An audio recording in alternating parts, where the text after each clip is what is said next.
How to sign in into YouTube app on iPhone. Hi everybody, welcome back to our channel. In this video, I'll be showing you the procedure on how can you sign into YouTube app on iPhone.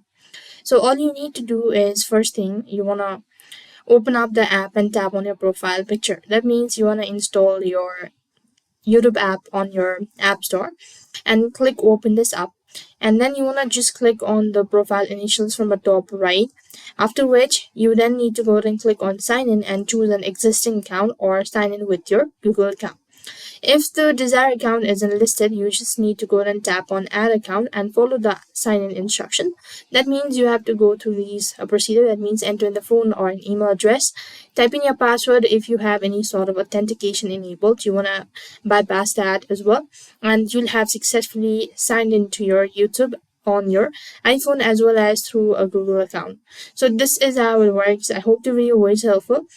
Make sure to like, share, and subscribe to our channel. Thank you for watching. See you in the next video.